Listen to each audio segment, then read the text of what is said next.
नमस्कार। मैं कमलेश कबीर आपका एक बार फिर स्वागत करता हूं इस नए एपिसोड में। आज के इस एपिसोड में हम बात करेंगे कांग्रेस पार्टी की। कांग्रेस पार्टी जिस तरीके से कार्यशैली पर काम करती है, या हम कहें कि जिस कार्यशैली पर काम करती है, उस कार्यशैली से एक समुदाय विशेष जो है वो जरूर खुश हो सकता है, लेकिन इसके अलावा अगर हम दूसरी कम्युनिटी की बात करें या जो राष्ट्रहित की बात करता हो, मुझे नहीं लगता कि शायद वो कांग्रेस पार्टी के किसी भी रवैये से सहमत होता हो। अब कांग्रेस पार्टी में क्योंकि बयानवीर बहादुर जो है वो बहुत ज्यादा है, ऐसी स्थिति में पहलगाम का जो हमला, अब पहलगाम अटैक जो हुआ उसमें हासिम मूसा, इसके अलावा जो है वो आदिल शाह जो अनंतनाग का है, और जो भी आतंकवादी उसमें शामिल थे उन सबको आइडेंटिफाई कर लिया गया। अब आइडेंटिफाई कर लिया तो एक चीज साफ तौर से जो है वो हर देशवासी के, या हम कहें कि हर व्यक्ति को पता है कि इसमें कहीं ना कहीं पाकिस्तान का ही हाथ है। पहले भी था, अब ये कंफर्म हो गया आइडेंटिफिकेशन के बाद में। और उसके बाद में आज पूरा देश ही नहीं, चाहे वो पूरी दुनिया की अगर हम बात करें, तो एक बात से जो है वो सहमत भी है कि इस पूरे हमले का केंद्र जो है वो पाकिस्तान की फौज है। और आपने देखा होगा, इससे पहले वीडियो में भी हम बात कर चुके हैं, क्योंकि आतंकवादी जो है उसको बढ़ावा पाकिस्तान की फौज देती है। क्यों? उसको अगर आप समझोगे तो पाकिस्तान में पंजाब प्रांत के जितनी भी जो फौज है वो हमेशा से सरकार को अपने कब्जे में रखती है। आप आसिम मुनीर का जो है वो स्टेटमेंट देख लीजिए। जो हासिम मूसा जिसकी हम बात कर रहे हैं वो भी जो है वो इसी प्रांत से आता है। और ये लोग जो है वो आतंकवादियों को जानबूझकर भारत में भेजते हैं और इस तरीके के हमले को जो है वो अंजाम दिया जाता है।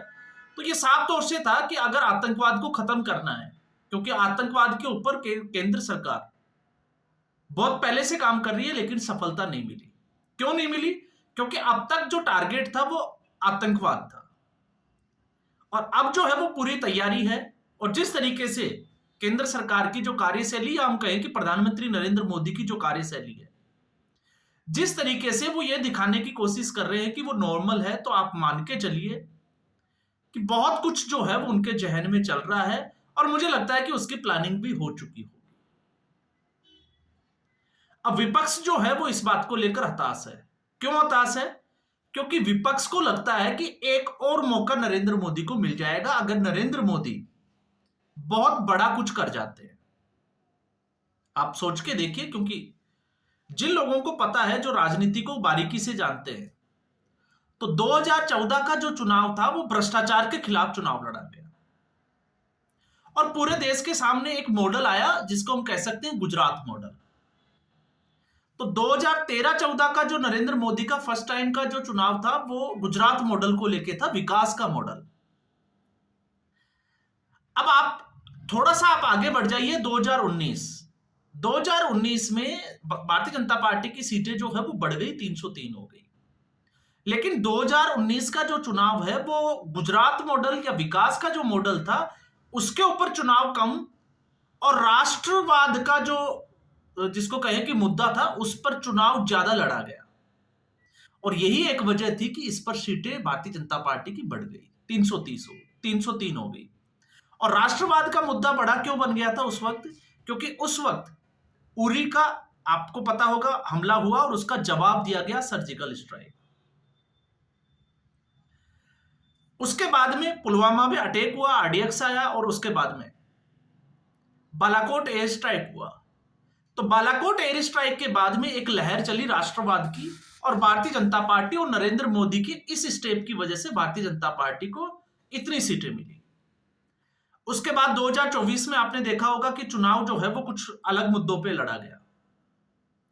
अब ऐसी स्थिति में बैठे बैठे अगर ऐसी कोई घटना हो जाए और इसके जवाब में अगर भारत सरकार कुछ बड़ा गेम कर जाती है, बड़ा गेम का मतलब पाकिस्तान के ऊपर अगर कड़ा और एक्शन ले जाती है फौज के ऊपर, तो उसके बाद में पूरे देश में एक बार और जो है वो राष्ट्रवाद की लहर चलेगी। और राजनीतिक तौर से आप समझ लीजिएगा कि अगर ऐसा होता है तो आपको पता है कि फायदा जो है वो किसको होने वाला है। सीधे तौर पे नरेंद्र मोदी या भारतीय जनता पार्टी इसमें इसको कहने से जो है वो हिचकना नहीं चाहिए। अब ऐसी स्थिति में, क्योंकि आपने देखा उरी हमले के जो है वो सर्जिकल स्ट्राइक के उस वक्त भी सबूत मांगे गए थे, जिसमें अरविंद केजरीवाल भी शामिल थे, और फिर उसके बाद में बालाकोट एयर स्ट्राइक हुआ। लेकिन पहलगाम अटैक के बाद में भारत सरकार के कड़े एक्शन के बाद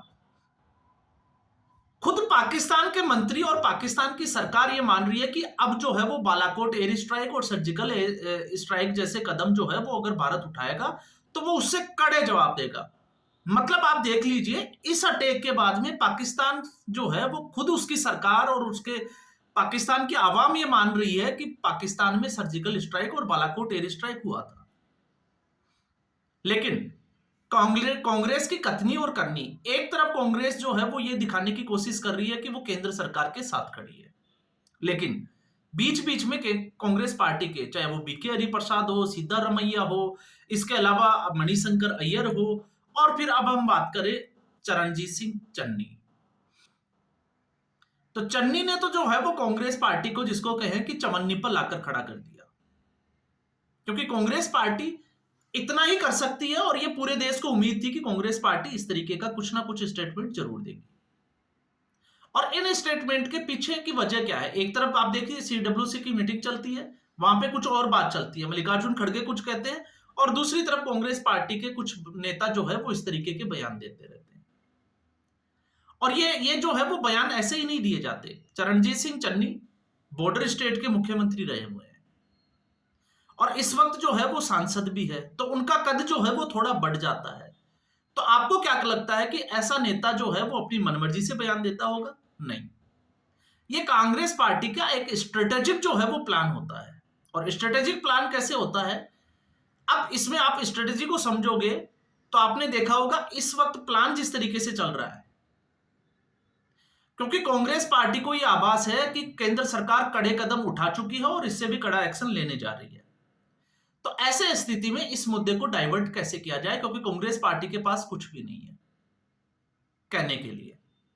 केंद्र सरकार अगर बैकफुट पे होती तो इनको मौका मिल जाता कि पाकिस्तान ये करके चला गया, आपकी हिम्मत नहीं है, 56 इंच का सीना, गायब पोस्टर आपको याद होगा, लेकिन अब वो पोस्टर ही गायब हो गया। अब ऐसे में कांग्रेस पार्टी को लगता है कि ऐसा अगर किया जाएगा तो फिर इनको आसानी हो जाएगी नरेंद्र मोदी अगर कोई एक्शन लेते हैं तो उसके खिलाफ बोलने के लिए। तो ये आपको स्ट्रेटेजी को समझना पड़ेगा। और कांग्रेस पार्टी के नेता ये भूल जाते हैं कि देश की जनता जो है वो इतिहास को भी उठाकर खोद कर निकालती है। क्योंकि आपने देखा होगा जब पहलगाम अटैक के बाद में सुरक्षा एजेंसियों की चूक की बात की जा रही थी और सीधे तौर से अमित शाह से इस्तीफा मांगा जा रहा था, तो आप देखिए कि इंदिरा गांधी के ही अंदर के जो लोग थे, सुरक्षा कर्मी ही इंदिरा गांधी की हत्या कर जाते हैं, तो आप उसको क्या कहोगे? सुरक्षा में चूक या और कुछ? और फिर उसके 2 दिन बाद दिल्ली में जिस तरीके से सिखों का नरसंहार हुआ वो पूरे देश ने देखा और आज भी वो इतिहास बना हुआ है। तो ये कांग्रेस पार्टी है, जब जब ये सत्ता से बाहर रहेगी ऐसा खेल चलता रहेगा। और ये कांग्रेस पार्टी का एक टूल किट का हिस्सा है। तो आप मान के चलिए, क्योंकि कांग्रेस पार्टी को यह एहसास है कि बहुत कुछ बड़ा होने वाला है। और जिस तरीके से अगर आप नरेंद्र मोदी को समझ पा रहे हो या समझते हो उनके 11 साल के कार्यकाल को, तो आपको अंदाजा लग जाएगा कि नरेंद्र मोदी जब सहज दिखने की कोशिश करे कि ऐसा कुछ हुआ ही नहीं, उनको कोई टेंशन ही नहीं है, तो आप समझ लीजिए कि पलटवार बड़ा जबरदस्त होने वाला है। और इस वक्त ऐसा कुछ जो है वो अब नजर आ रहा है। पूरे पाकिस्तान में डर का माहौल है। तो ऐसी स्थिति में कांग्रेस पार्टी सिर्फ और सिर्फ जो है वो मुद्दों से भटकाने का काम कर रही है।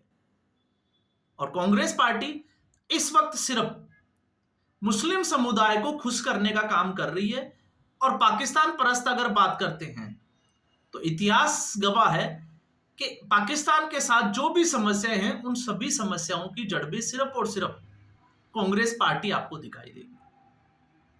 चाहे वो बंटवारे की कहानी हो, इसके बाद चाहे वो जो है वो सिंधु जल समझौते की बात हो, सरेंडर की बात हो, और भी बहुत सारे, चाहे पीओके की बात हो, जम्मू कश्मीर का भारत में विलय की बात हो, आप उठाकर देख लीजिए, इतिहास जो है वो आपको बताएगा कि इन सभी समस्याओं की जड़ में सिर्फ और सिर्फ कांग्रेस पार्टी है।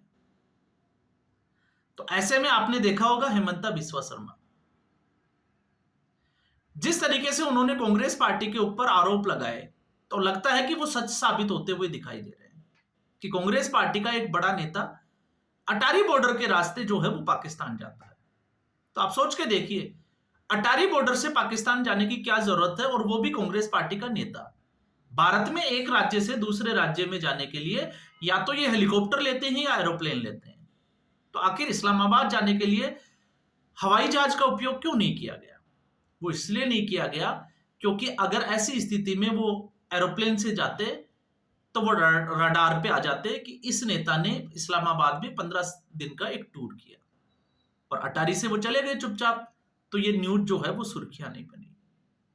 तो आपको समझ में आएगा कि कहानी जो है वो इस देश में क्या चल रही है। तो अभी सर्जिकल स्ट्राइक के जो है वो सबूत मांगे गए हैं,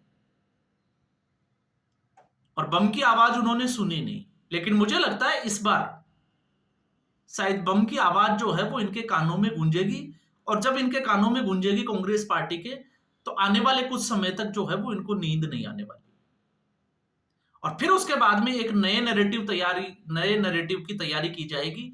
जिस तरीके से एक नैरेटिव, फेक नैरेटिव चलाया जा रहा है, एक लॉबी जो है वो एक टूलकिट का काम कर रही है कि ये सारा का सारा इस ओर इशारा कर रहे हैं कि ये सरकार ने चुनावी फायदे के लिए कराया। तो इस वक्त तो चुनाव भी नहीं है, चुनावी फायदे के लिए कराया जा रहा है, तो फिर हासिम मूसा कौन है? आप सोच के देखिए। तो ये कांग्रेस पार्टी इतना गिर सकती है, ये आप लोग सोच रहे होंगे, लेकिन इसकी उम्मीद थी कि कांग्रेस पार्टी यहां तक जा सकती है और कांग्रेस पार्टी वहीं जाएगी। तो ये चरणजीत सिंह चन्नी नहीं, ये चरणजीत सिंह कांग्रेस पार्टी के लिए चवन्नी है। इससे ज्यादा जो है वो चरणजीत सिंह चन्नी जो है वो कुछ है नहीं।